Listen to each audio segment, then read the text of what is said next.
Good day, everybody, and welcome to another edition of the Military and Foreign Affairs Network. I am your host, the voice of reason. Today we have entered day 147 of the ongoing war between the Russian Federation and the forces of Ukraine and their NATO allies and the United States, United Kingdom, and what have you.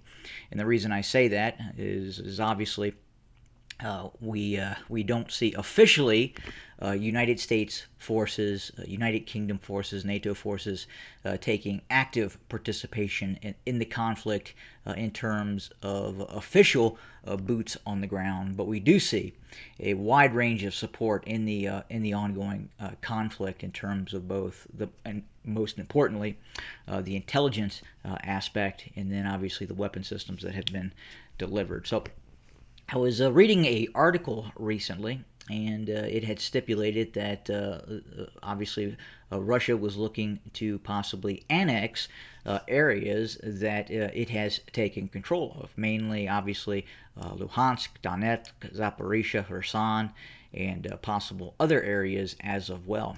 And in this article, it explained how that certain intel agencies in the West believed that if Russia were to take control and officially annex these territories, it could then articulate the use of battlefield tactical nuclear weapons against Ukrainian targets in the ongoing conflict, because it could then articulate that Russian territory would then be directly attacked.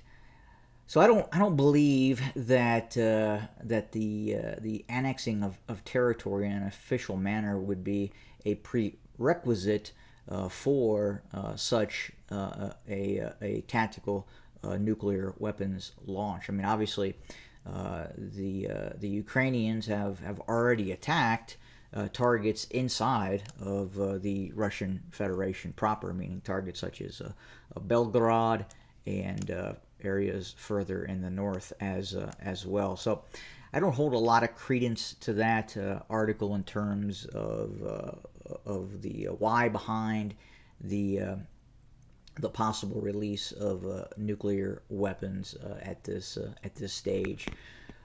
And we continue also to receive anecdotal reports on the ground from Ukrainian servicemen talking about what is going on the front line. And when you listen to mainstream media here in the West, they're really sticking to one narrative, basically, which is the Ukrainians have stopped the Russian advance. It is now more or less a war of attrition, and the continued inflow of Western weapon systems are hampering continued Russian operations, and the Ukrainians are preparing for offensive operations to take control of areas that have been conquered by the Russians, taken control over by the Russians.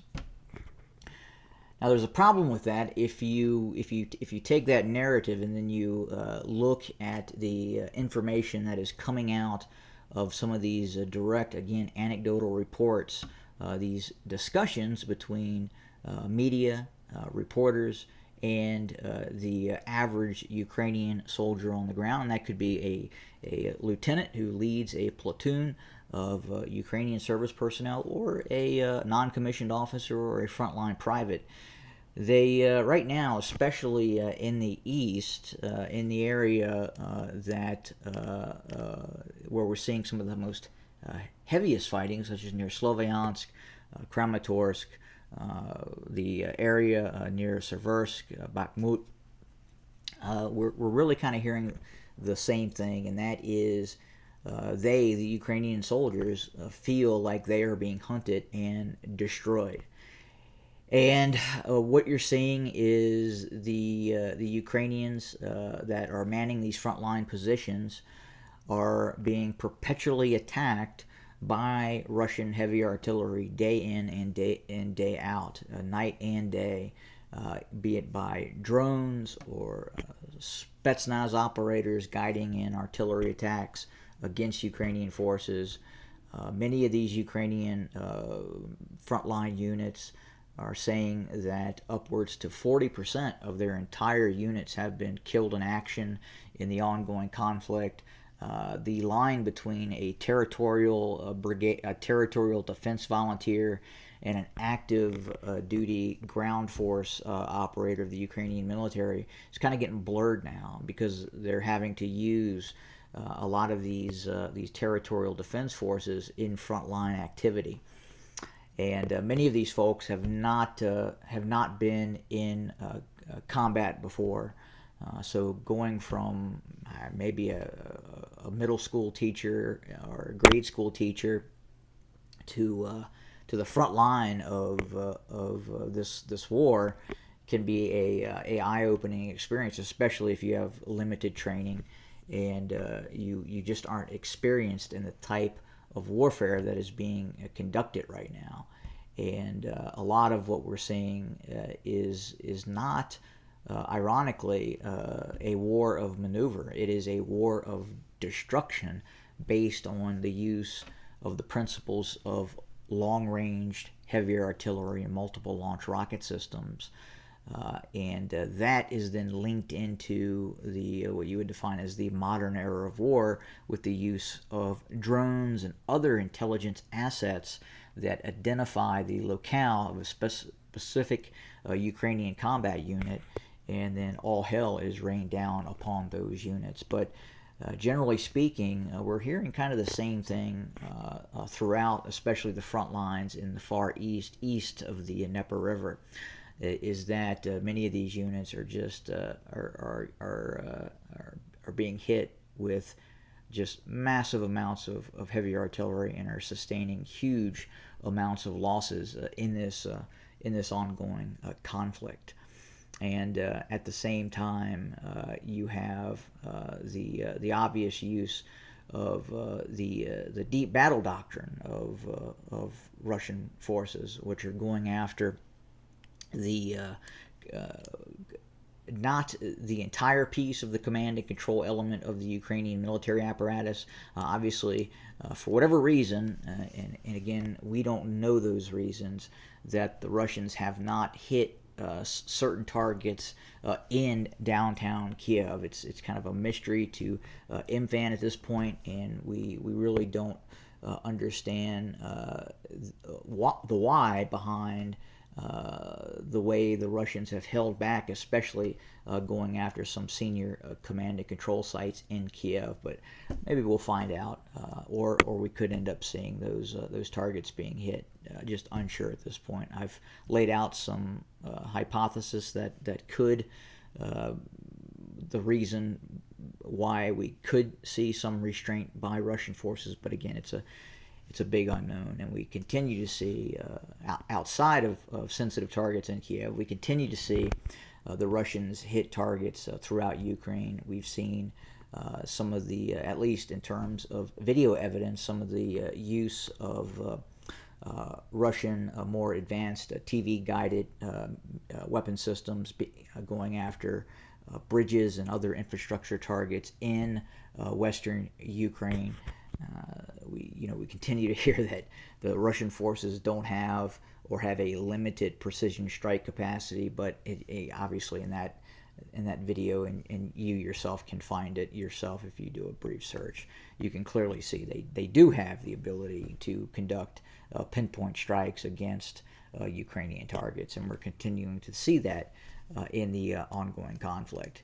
And as do the Ukrainians. The Ukrainians have done a very good job so far in this conflict in terms of where they started. If you look back in 2014, and in all probability it would have been a more prudent decision by the Kremlin to launch an all-out operation probably around 2014, prior to the improvements that we have seen in the Ukrainian military. And those improvements obviously have led to the current situation that we're seeing now. If the Russians would have launched said operation in 2014, would this conflict look a lot different than it is looking down now? And I would say, without a doubt, I would have to say that would be the case. Obviously, the Ukrainian military continues, up from 2014 to today. It has made leaps in terms of its capabilities and kind of going into the conflict. This channel had been saying for a while now that if the war were to commence, that we believed that the Ukrainians would hold out for much, much longer than anyone was anticipating. And obviously, in fact, the talking heads over at the Pentagon were spouting out 70 to 80 hours in which we would see Kiev fall. And here on our channel, we were saying, whoa, stop, apply the brakes here a little bit. This is not the Ukrainian military from 2014, and we have just seen some things occurring. I've had the opportunity to talk to some external contractors who had been operating with the Ukrainians, and everything outside of some internal operations by the FSB or the SVR against Ukrainian forces, where we could see just the Ukrainian forces not fight or change sides. Outside of that, if the Ukrainians fought, we could see a very long and extensive war, and that's what we are seeing. We did not see, I don't know if you would call it adequate preparation by Russian intel services to cause some of these Ukrainian military units to either switch sides or not fight. But whatever the case, didn't really happen. May have happened in some locales, quite possibly here in Kherson, where we observed the Russians make a rapid advance and seize control of these areas rather quickly. And again, the possibility exists that Ukrainian service personnel were manipulated by Russian intel agencies into allowing this rapid Russian advance. But are we seeing that now within the context of the conflict? No, not really. I think things have, for the most part, have settled down.